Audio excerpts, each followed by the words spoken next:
स्वागत है आपका आपके अपने YouTube चैनल यूपीएससी गुरु स्टडी पोर्टल में। आज हम करेंगे करंट अफेयर्स के बहुत ही महत्वपूर्ण टॉपिक्स। इसमें हमने 4-5 टॉपिक एक साथ कवर करेंगे। तो उम्मीद करती हूँ कि आप लोग पहले के वीडियो बहुत अच्छे से देख रहे होंगे और उनको समझ भी पा रहे होंगे, क्योंकि ये जितने भी टॉपिक आप लोगों को अभी कराए जा रहे हैं यह सारे आपके आने वाली आगामी परीक्षाओं के लिए बहुत इम्पॉर्टेंट हैं। तो आप लोग इस वीडियो को ज़्यादा से ज़्यादा शेयर करिए। जो भी आपके संग पढ़ने वाले बच्चे हैं, आसपास जो रहते हैं, उनको आप लोग शेयर करिए, सब्सक्राइब करें, बेल आइकन प्रेस करें। और कहीं भी आप लोगों को कोई भी दिक्कत है, कोई प्रॉब्लम है, किसी और अन्य टॉपिक पर बात करनी है, तो आप लोग मुझे कमेंट बॉक्स में मैसेज कर सकते हैं। तो चलिए ज़्यादा समय ना लेते हुए हम स्टार्ट करते हैं। हमारा पहला टॉपिक है रणथंभौर टाइगर रिजर्व में कई शीर्ष परभक्षी प्रजातियां जो है देखी गई हैं। तो उनके ऊपर हम बात करेंगे, चर्चा करेंगे। रणथंभौर टाइगर रिजर्व में चाकल नदी के पास लगभग 1 या 2 किलोमीटर के दायरे में, 1 से 2 किलोमीटर के दायरे में एक ही समय व क्षेत्र के भीतर बाघ, तेंदुआ और चीता देखे गए, यानी कि तीनों जो है एक साथ देखे गए।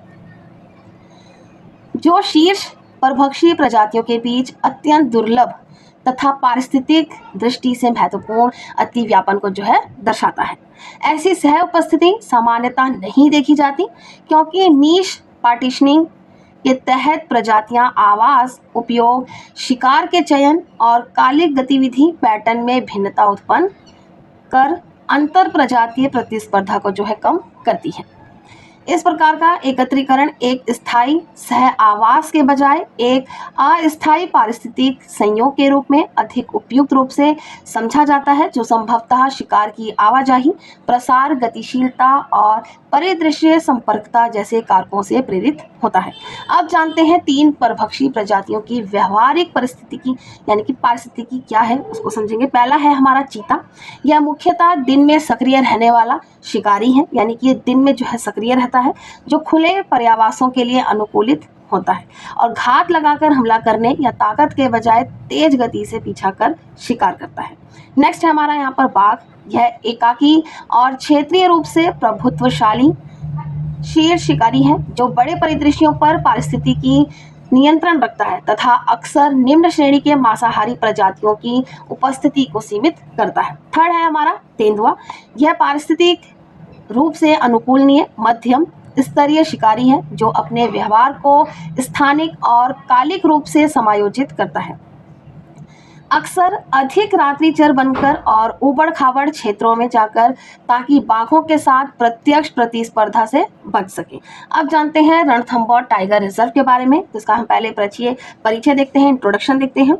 यह सवाई माधोपुर जिला, राजस्थान में अरावली और विंध्य पर्वत श्रृंखलाओं के बीच स्थित है। तो यहाँ पे इस पॉइंट को आपने याद रखना है, अंडरलाइन करना है कि रणथंभौर टाइगर रिजर्व जो है वो कहाँ है। इस तरीके से आपसे पूछा जा सकता है।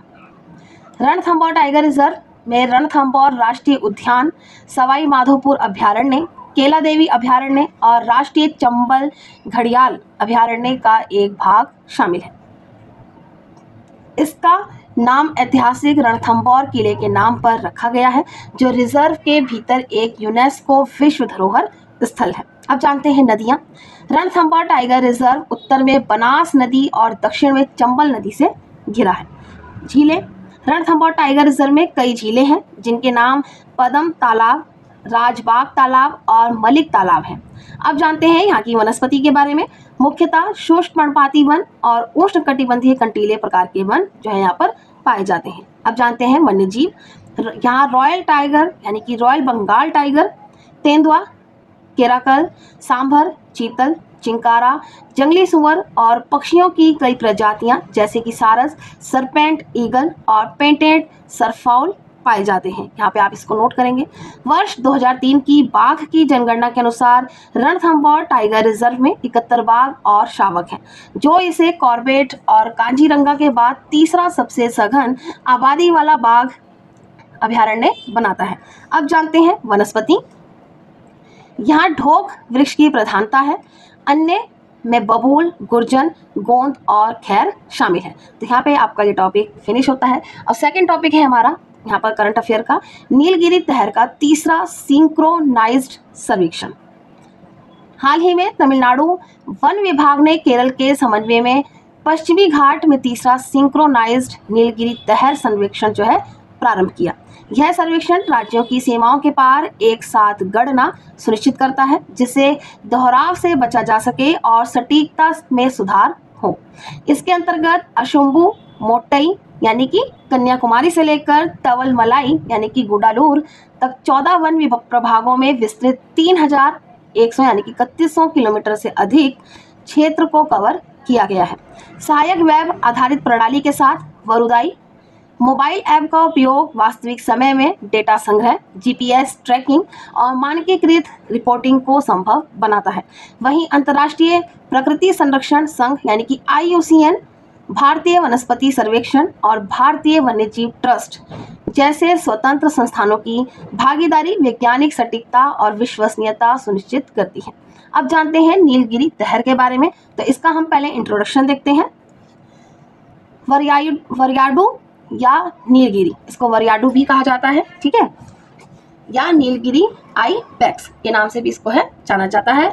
यह एक कैप्राइन खुरदार स्तनधारी है जो पश्चिमी घाट की स्थानिक प्रजाति है। तो यहाँ पे ये स्तनधारी है, ठीक है, याद रखेंगे आप इसको। इस तरीके से आप लोगों का पूछा जा सकता है, तो आप लोगों को याद रखना है कि नीलगिरी तहर यानी कि जिसको वरयाडू या नीलगिरी आइबेक्स कहा जाता है, ये स्तनधारी है, ठीक है। और कौन सा होता है स्तनधारी? चमगादड़, तो ये भी याद रखेंगे आप। जो पश्चिमी घाट की स्थानिक प्रजाति है, विशेष रूप से केरल और तमिलनाडु में पाया जाता है, जहां यह राज्य पशु है। यह 1200 से 2600 मीटर की ऊंचाई पर स्थित पर्वतीय घास भूमियों और शोला वनों में निवास करता है तथा पश्चिमी घाट की घास युक्त ढलानों और चट्टानी खड़ी ढलानों पर अच्छी तरह विकसित होता है। यहाँ पे एक नोट है, केरल का एराविकुलम राष्ट्रीय उद्यान इसकी सबसे बड़ी आबादी का आश्रय स्थल है, जबकि पहरी ऊंचाई श्रीविल्लीपुतुर, मेघमलाई और अगस्त्यर पर्वतमालाओं में इसकी छोटी आबादी पाई जाती है। तो ये नोट है, इसको आप यहाँ पर नोट करिएगा। अब जानते हैं व्यवहार एवं जीवन चक्र।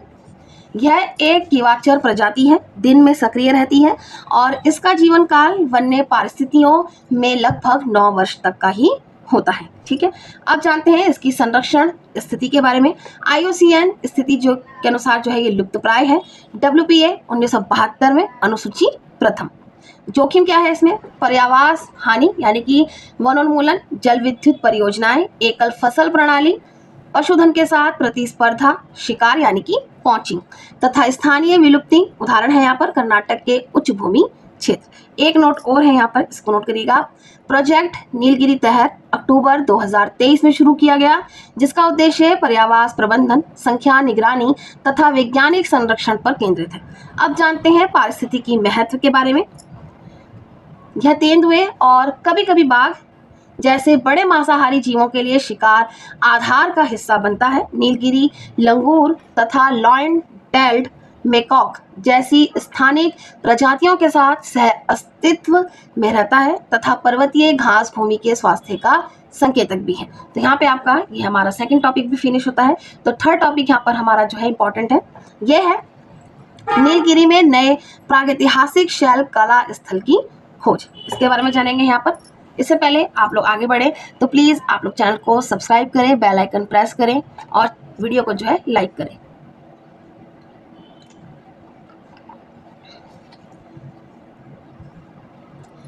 तो हमारा थर्ड टॉपिक जो है ये हिस्ट्री से संबंधित है, इसको जानते हैं। हाल ही में याकाई हेरिटेज ट्रस्ट ने तमिलनाडु के नीलगिरी जिले में स्थित उरपारे, याद रखेंगे आप, उरपारे नामक एक प्रागैतिहासिक शैल चित्रकला स्थल की जो है खोज की और उसकी सूचना दी, जिसके इसके सांस्कृतिक और पुरातात्विक महत्व पर प्रकाश पड़ता है। स्थान जानते हैं, यह स्थल कोटागिरी क्षेत्र के वेल रिकोम्बई गांव के निकट स्थित है और समुद्र तल से लगभग 1100 मीटर की ऊंचाई पर अवस्थित है। यह शैलाश्रय परंपरागत रूप से स्वदेशी इरूला और कुरुम्बा समुदायों द्वारा विशेषकर शहद संग्रहण गतिविधियों के दौरान उपयोग में लाया जाता रहा। संरचना है यहाँ पर। इस स्थल पर लगभग 30 स्पष्ट रूप से पहचानी जा सकने वाली आकृतियां तथा कई धुंधले रूपांकन दर्ज किए गए हैं, जिन्हें लाल गेरू यानी कि रेड ऑर्चिड, ठीक है, याद रखेंगे आप। से एक रंगी संरचना के रूप में चित्रित किया गया है। शैली क्या है इसकी? इन चित्रों को सूक्ष्म रेखा चित्रों, मोटी रेखाओं से बनी आकृतियों तथा ज्यामितीय मिश्रित रूपों की श्रेणियों में वर्गीकृत किया गया है। अब जानते हैं चित्रण। इस कलाकृति में शंक्वाकार हेड ड्रेस या शिरोभूषण वाली मानवाकृतियां, दीर्घ मानवीय आकृतियां, सीढ़ीनुमा शारीरिक संरचनाएं तथा पॉइंटेड आयताकार पैटर्न जैसे अनुष्ठानिक प्रतीक शामिल हैं, जो प्रागैतिहासिक अनुष्ठान प्रथाओं और अलौकिक विश्वासों से संबंधों का संकेत देते हैं। कलाक्रम यानी कि कालक्रम के बारे में जानेंगे। इसके पुनः रंगाई और अध्यारोपण के साक्ष्य विभिन्न सांस्कृतिक कालों में बहुचरणीय कलात्मक गतिविधि की ओर संकेत करते हैं। अब जानते हैं अन्य स्थल। आसपास के महत्वपूर्ण शैल कला स्थलों में एलुथुपरई और थोलिक्कीपरई शामिल हैं। ये दोनों नाम याद रखेंगे आप, ये तमिल नेम है, जो समान बहुस्तरीय चित्रकला परंपराओं के लिए जाने जाते हैं। तो यहाँ पर आपका ये टॉपिक फिनिश होता है। ये आप लोगों का आर्ट एंड कल्चर से जुड़ा हुआ है, हिस्ट्री के पार्ट से। अब जानते हैं हमारा नेक्स्ट टॉपिक जो रहेगा करंट अफेयर का, वो है माइक्रोप्लास्टिक के जोखिम में सुंदरवन। इसको जानेंगे। भारतीय विज्ञान शिक्षा एवं अनुसंधान संस्थान कोलकाता के एक अध्ययन में यह सामने आया है कि माइक्रोप्लास्टिक्स सुंदरवन में खाद्य जाल को बाधित कर रहे हैं तथा कार्बन चक्र को प्रभावित कर रहे हैं, जिससे इस महत्वपूर्ण ब्लू कार्बन पारिस्थितिकी तंत्र की स्थिरता को लेकर जो है चिंताएं बढ़ गई हैं। अब जानते हैं कि सुंदरवन पर अध्ययन के प्रमुख निष्कर्ष क्या हैं, उनको जानेंगे पॉइंट वाइज। तो पहला पॉइंट है चिंताजनक प्रदूषण स्तर। अध्ययन में सागर द्वीप के निकट स्थित मूरी गंगा मुहाना में माइक्रोप्लास्टिक्स की उच्च सांद्रता पाई गई है। मानसून ऋतु के दौरान माइक्रोप्लास्टिक का स्तर लगभग 40% तक बढ़ गया। भारी वर्षा के कारण अंदरूनी शहरी कचरा, रंगहीन कण तथा पुराने क्षतिग्रस्त प्लास्टिक नदियों और नालों के माध्यम से सीधे डेल्टा क्षेत्र में पहुंच जाते हैं। नेक्स्ट है स्रोत। पहचाने गए प्लास्टिक कणों में लगभग आधे रेशों यानी जिनसे वस्त्रों से उत्पन्न होते हैं जो के रूप में थे। इसके बाद टुकड़ों का स्थान रहा। सबसे सामान्य सामग्री पॉलीप्रोपाइलीन यानी कि पैकेजिंग में जो है प्रयुक्त होती है वो, तथा पॉलीएथिलीन टेरेफ्थेलेट यानी कि पैट पानी की बोतलों में प्रयुक्त, जो पानी की बोतलों में यूज होता है, वो पाई गई हैं। नेक्स्ट है प्लास्टिस्फीयर का निर्माण। हाई रिजोल्यूशन इमेजिंग से पता चला कि प्लास्टिक कण मौसमी प्रभाव के कारण क्षतिग्रस्त होकर दरारें बना रहे हैं और खंडित होकर नैनोप्लास्टिक्स में परिवर्तित हो रहे हैं। इन दरारों में बैक्टीरिया और सूक्ष्म जीवों के जटिल समुदाय विकसित हो जाते हैं, जिन्हें सामूहिक रूप से प्लास्टिस्फीयर कहा जाता है। नेक्स्ट पॉइंट है हमारा कार्बन भंडार। क्योंकि ये प्लास्टिक लगभग 90% कार्बन से बने होते हैं, इसलिए ये कृत्रिम कार्बन सिंक के रूप में कार्य कर रहे हैं। इनके अपघटन के दौरान ये जल में विलय कार्बनिक कार्बन यानी कि DOC का उत्सर्जन करते हैं। लीच किया हुआ यानी कि रिसाव से निकला डॉक यानी कि डिसॉल्व्ड ऑर्गेनिक कार्बन, घुलनशील कार्बनिक कार्बन, ठीक है, एक कृत्रिम खाद्य स्रोत के रूप में कार्य करता है।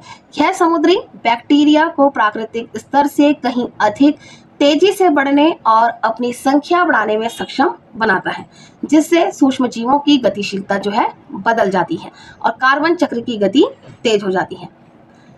डिस्कर निकला हुआ कार्बनिक कार्बन जो है एक कृत्रिम खाद्य स्रोत का कार्य करता है, जिससे समुद्री बैक्टीरिया प्राकृतिक स्तरों से कहीं अधिक तेजी से बढ़ने और अपनी संख्या बढ़ाने में जो है सक्षम बनाता है। इसके परिणाम स्वरूप सूक्ष्म जीवों की गतिशीलता में बदलाव आता है और अपने कार्बन चक्र की प्रक्रिया जो है तेज हो जाती है।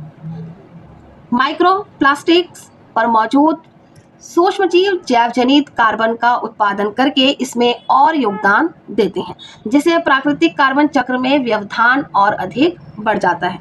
अब जानते हैं ब्लू कार्बन दक्षता के लिए खतरा, इसको समझेंगे। मैंग्रोव महत्वपूर्ण ब्लू कार्बन पारिस्थितिक तंत्र है, जो सामान्यतः वायुमंडलीय CO2 यानी कि कार्बन डाइऑक्साइड को अवशोषित करने और संग्रहित करने में अत्यंत कुशल होते हैं। शोधकर्ताओं ने चेतावनी दी है कि प्लास्टिक से उत्पन्न कृत्रिम कार्बन का प्रवेश और उससे होने वाली सूक्ष्मजीवों की तीव्र वृद्धि प्राकृतिक कार्बन चक्र को बाधित कर सकती है, जिससे सुंदरवन एक कार्बनिक सिंक अर्थात वे कम ब्लू बन सकते हैं के रूप में जो है कम प्रभावी हो सकते हैं। अब जानते हैं यहाँ पर माइक्रोप्लास्टिक्स और नैनोप्लास्टिक्स के बारे में। परिभाषाएं और पैमाना दोनों के बीच मुख्य अंतर उनके सूक्ष्म आकार में होता है। पहले जानते हैं माइक्रोप्लास्टिक्स के बारे में। इन्हें 5 मिलीमीटर से छोटे प्लास्टिक कणों, रेशों या दानों के रूप में परिभाषित किया जाता है।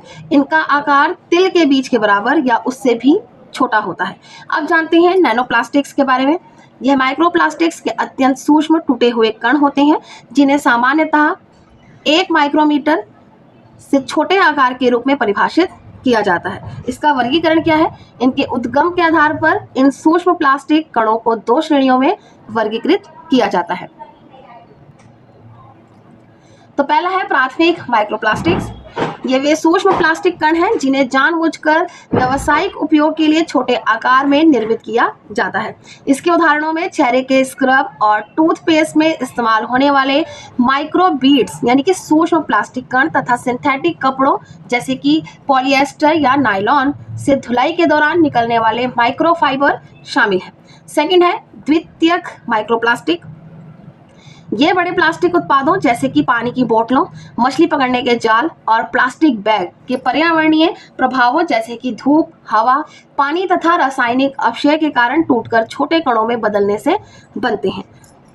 सूर्य से आने वाली पराबैंगनी यानी कि यूवी किरणें जो होती हैं उनके बारे में जानते हैं। यूवी किरणों समुद्री लहरों और तापमान में उतार चढ़ाव के संपर्क में आने से प्लास्टिक भंगुर यानी कि कमजोर हो जाता है और टूटकर छोटे छोटे कणों में बिखर जाता है। अब जानते हैं पर्यावरणीय प्रभाव। फर्स्ट पॉइंट है यहाँ पर जैव संचयन और जैव आवर्धन। माइक्रोप्लास्टिक्स को समुद्री जीव अक्सर भोजन समझकर खा लेते हैं, जिनमें छोटे जूप्लैंक्टन से लेकर बड़े व्हेल तक शामिल है। एक बार निगल लेने के बाद ये माइक्रोप्लास्टिक्स पाचन तंत्र में रुकावट पैदा कर सकते हैं या भोजन करने के व्यवहार को बदल सकते हैं। यह प्लास्टिक शरीर में जमा होते जाते हैं और खाद्य श्रृंखला में ऊपर की ओर बढ़ते हुए उनकी सांद्रता और भी अधिक सघन हो जाती है यानी कि सघन होती जाती है। टॉसन हॉर्स प्रभाव। प्लास्टिक रासायनिक स्पंज की तरह काम करते हैं। वे आसपास के पानी से जहरीले प्रदूषकों को अवशोषित कर उन्हें केंद्रित कर लेते हैं, जैसे भारी धातुएं और स्थायी कार्बनिक प्रदूषक यानी कि पीओपी। जब कोई जानवर प्लास्टिक खाता है तो वह इन विषाक्त पदार्थों की एक सांद्रित खुराक को भी निगल लेता है। अब जानते हैं सुंदरवन से संबंधित प्रमुख तथ्य क्या हैं, उनको समझेंगे यहाँ पर।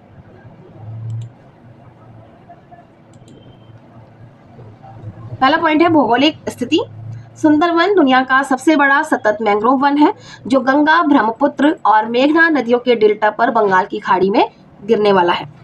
यह एक अद्वितीय मैंग्रोव पारिस्थितिकी तंत्र है जो भूमि और समुद्र के बीच स्थित है, जिसमें ज्वारीय जल द्वारा लगातार आकारित द्वीपों का एक मोज़ेक शामिल है और यह उष्णकटिबंधीय और उपोष्णकटिबंधीय क्षेत्रों में भारत, पश्चिम में बंगाल राज्य के भीतर और बांग्लादेश में फैला हुआ है। अब जानते हैं इसके पारिस्थितिकीय महत्व को। पहला पॉइंट है सुंदरी वृक्ष। वन का नाम सुंदरी वृक्ष यानी कि हेरिटिएरा फॉर्म्स, यहाँ पे आप इसका ये वाला नाम भी जो है अंडरलाइन करेंगे, याद रखेंगे, से लिया गया है, जो इस क्षेत्र की एक प्रमुख मैंग्रोव प्रजाति है जो अपनी कठोर लकड़ी और न्यूमेटोफोरस यानी कि विशिष्ट श्वसन जड़ें जो कीचड़ से ऊपर की ओर बढ़ती हैं उनके लिए जानी जाती हैं। नेक्स्ट पॉइंट है ब्लू कार्बन सिंक। मैंग्रोव वायुमंडलीय कार्बन डाइऑक्साइड को अत्यधिक कुशलता से अवशोषित करते हैं और इसे अपनी बायोमास तथा नीचे की मिट्टी में संग्रहित करते हैं। यहाँ पे एक नोट है, यह सुंदरवन को जलवायु परिवर्तन के खिलाफ संघर्ष में एक महत्वपूर्ण ब्लू कार्बन इकोसिस्टम बनाता है। नेक्स्ट पॉइंट है प्राकृतिक ढाल। सघन मैंग्रोव नेटवर्क एक महत्वपूर्ण प्राकृतिक बायोशील्ड के रूप में कार्य करता है जो पश्चिम बंगाल और बांग्लादेश के तटीय समुदायों को बंगाल की खाड़ी में उत्पन्न होने वाले तूफान, सुनामी और चक्रवातों के विनाशकारी प्रभावों से बचाता है। अब जानते हैं जैव विविधता और वन्यजीव पहला पॉइंट है रॉयल बंगाल टाइगर। सुंदरवन दुनिया का एकमात्र मैंग्रोव वन है जहां बाघ निवास करते हैं। ठीक है, एकमात्र ऐसा मैंग्रोव वन है जहां पर बाघ निवास करते हैं। सेकंड पॉइंट है समृद्ध जीव। यह पारिस्थितिक तंत्र वन्य जीवों की एक विशाल श्रृंखला का समर्थन करता है जिसमें खारे पानी का मगरमच्छ, एस्टुआरीन क्रोकोडाइल, यहाँ पे आप इस नाम को भी जो है याद रखेंगे, एस्टुआरीन क्रोकोडाइल। गंभीर रूप से लुप्तप्राय उत्तरी नदी टेरापीन बटागुर बास्का। ठीक है, सेकंड नाम इसका क्या है, बटागुर बास्का। और गंगा डॉल्फिन शामिल है। संरक्षण और वैश्विक स्थिति। सुंदरवन के भारतीय भाग में कई अतिव्यापी संरक्षण टैग हैं। नेक्स्ट पॉइंट है बाघ अभयारण्य। वर्ष 1973 में प्रोजेक्ट टाइगर के तहत बाघ अभयारण्य घोषित किया गया। नेक्स्ट पॉइंट है राष्ट्रीय उद्यान। वर्ष 1984 में राष्ट्रीय उद्यान में अपग्रेड किया गया। नेक्स्ट है यूनेस्को विश्व धरोहर स्थल। सुंदरवन राष्ट्रीय उद्यान को वर्ष 1987 में विश्व धरोहर स्थल नामित किया गया था। बांग्लादेशी भाग को 1977 में जोड़ा गया। नेक्स्ट है बायोस्फीयर रिजर्व। वर्ष 1989 में भारत सरकार द्वारा बायोस्फीयर रिजर्व नामित किया गया और वर्ष 2001 में यूनेस्को के मैन एंड द बायोस्फीयर कार्यक्रम के तहत इसको जो है मान्यता प्राप्त की। नेक्स्ट पॉइंट है रामसर स्थल। भारतीय सुंदरवन को वर्ष 2019 में रामसर कन्वेंशन के तहत अंतर्राष्ट्रीय महत्व की आर्द्र भूमि घोषित किया गया था, जो इसे भारत के सबसे बड़ा राम स्थल के रूप में जो है चिन्हित करता है। अक्सर यहाँ पर प्रश्न पूछे जाने वाले जो प्रश्न हैं उनको देखते हैं। पहला प्रश्न है ब्लू कार्बन इकोसिस्टम क्या है, यहाँ पे इसका आंसर दिया गया है, आप चाहें तो स्क्रीनशॉट भी ले सकते हैं। मैंग्रोव, समुद्री घास और लवणीय दलदल जैसे इकोसिस्टम जो वायुमंडलीय CO2 यानी कि कार्बन डाइऑक्साइड को कुशलतापूर्वक ग्रहण और संग्रहित करते हैं। सेकंड क्वेश्चन है यहाँ पर प्लास्टिस्फीयर क्या है। माइक्रोप्लास्टिक सतहों पर बनने वाले सूक्ष्मजीवी समुदाय जो समुद्री पारिस्थितिक प्रक्रियाओं को बदल देते हैं। नेक्स्ट क्वेश्चन है माइक्रोप्लास्टिक सुंदरवन के लिए हानिकारक क्यों है। ये कृत्रिम कार्बन स्रोतों के रूप में कार्य करते हैं, खाद्य जाल को बाधित करते हैं और कार्बन पृथक्करण दक्षता को कम करते हैं। नेक्स्ट क्वेश्चन है यहाँ पर फोर्थ, सुंदरवन का क्या महत्व है। यह दुनिया का सबसे बड़ा मैंग्रोव वन, एक यूनेस्को विश्व धरोहर स्थल और एक महत्वपूर्ण जलवायु बफर है। ठीक है। फिफ्थ क्वेश्चन है यहाँ पर माइक्रोप्लास्टिक कार्बन चक्र को कैसे प्रभावित करते हैं। ये डिकम्पोज ऑर्गेनिक कार्बन यानी कि DOC उत्सर्जित करते हैं और जैविक कार्बन उत्पादन को बढ़ावा देते हैं जिससे प्राकृतिक कार्बन गतिशीलता परिवर्तित होती है। तो अक्सर PYQ आप लोगों को यहाँ पे देखने को मिल रहे होंगे, जो मैंने पहले भी आप लोगों को करंट अफेयर्स के टॉपिक कराए हैं, तो यहाँ पे भी आप लोगों को UPSC से रिलेटेड PYQ मिलेंगे, प्री और मेंस दोनों के। तो यहाँ पे हम पहला देखते हैं, निम्नलिखित संरक्षित क्षेत्रों पर विचार कीजिए। ये आपसे 2012 में पूछा गया है। बांदीपुर, भितरकनिका, मानस सुंदरवन। ये आपको चारों ही ऑप्शन है यहाँ पर। ये पहला है, ये सेकंड है, यहाँ पर मानस आपका थर्ड है और ये आपका फोर्थ है। ठीक है, इस तरीके से होना चाहिए था, सॉरी।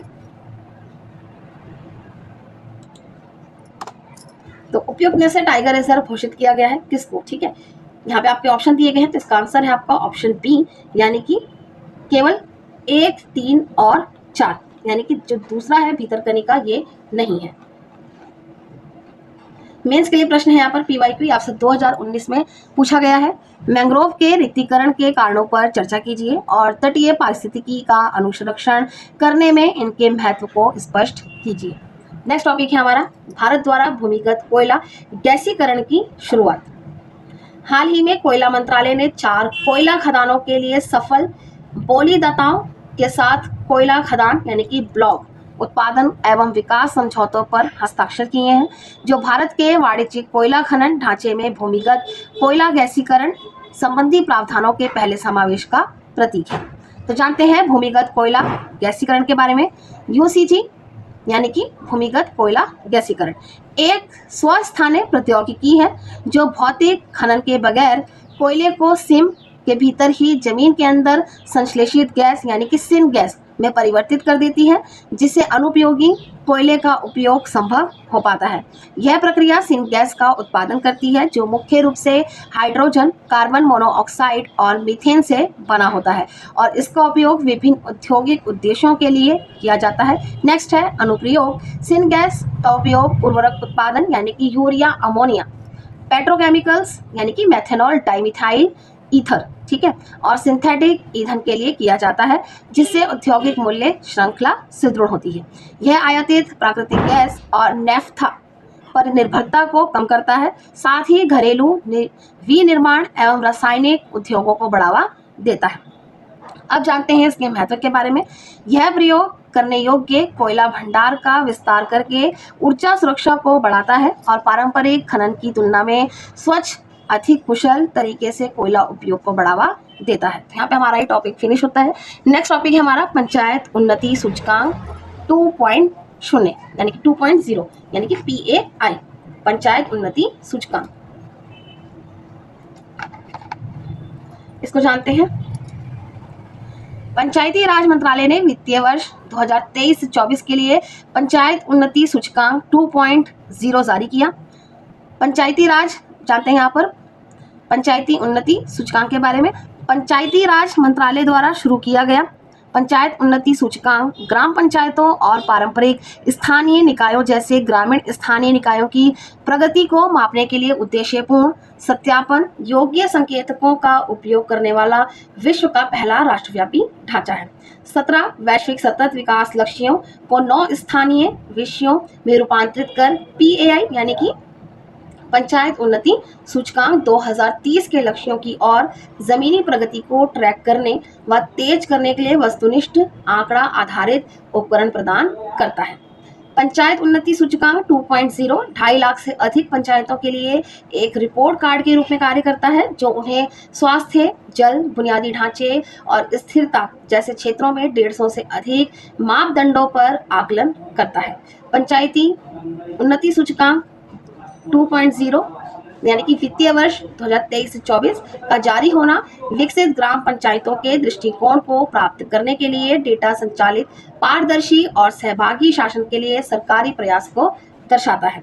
नेक्स्ट पॉइंट है यहाँ पर युक्तियुक्त मूल्यांकन ढांचा। पंचायत उन्नति सूचकांक 2.0 ने राष्ट्रीय सांकेतिक ढांचे यानी कि NIF और राष्ट्रीय पंचायत पुरस्कारों के साथ मजबूत संबंध सुनिश्चित करने के लिए अपने मापदंडों को घटाकर 150 वस्तुनिष्ठ संकेतकों और 230 डेटा बिंदुओं पर सीमित कर दिया है।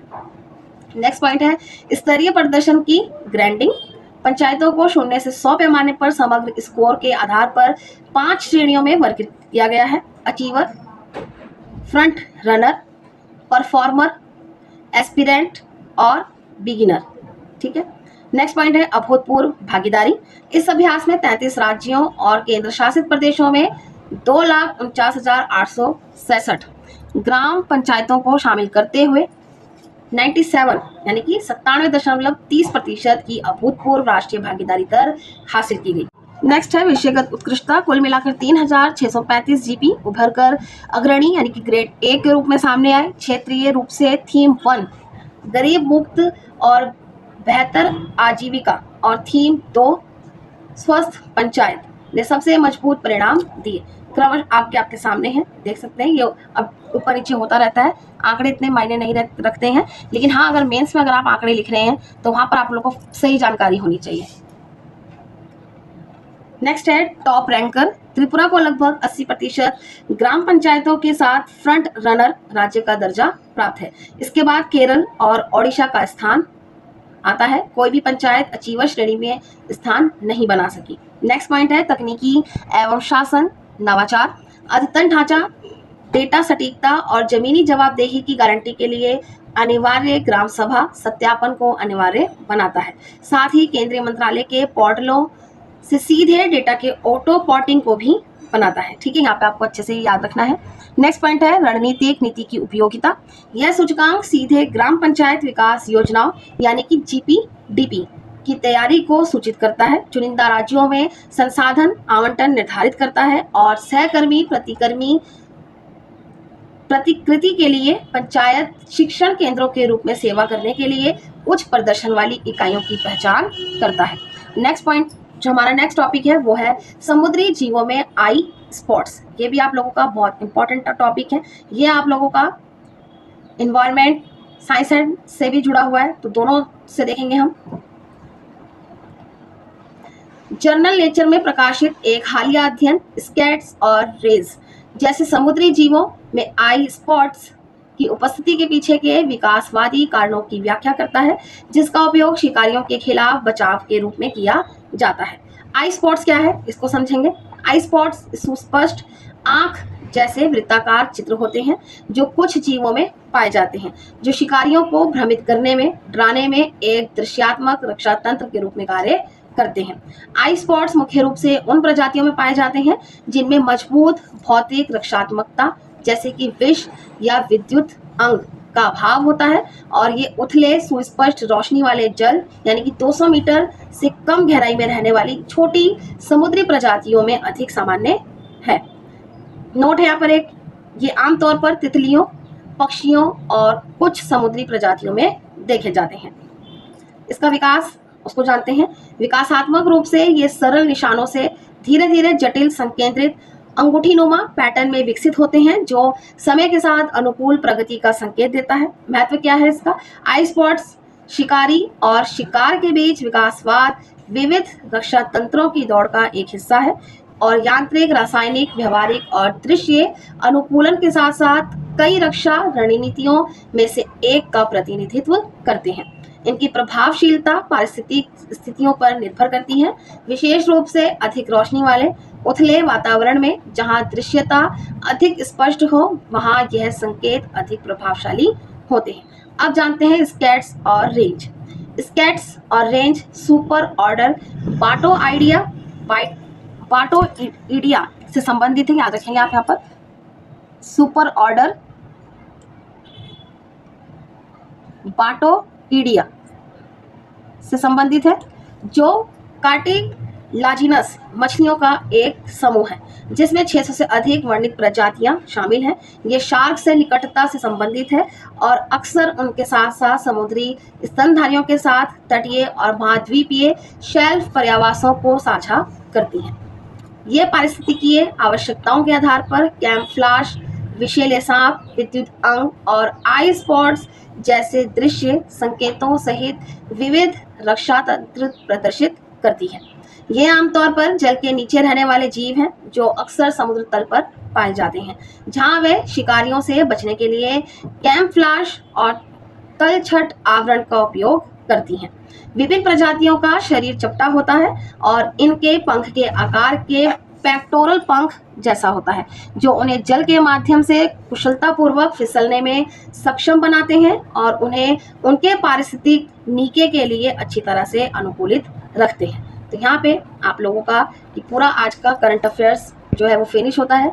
तो मिलेंगे हम नेक्स्ट वीडियो के संग, उसमें भी हम करंट अफेयर्स के बहुत ही इंपॉर्टेंट टॉपिक्स देखेंगे।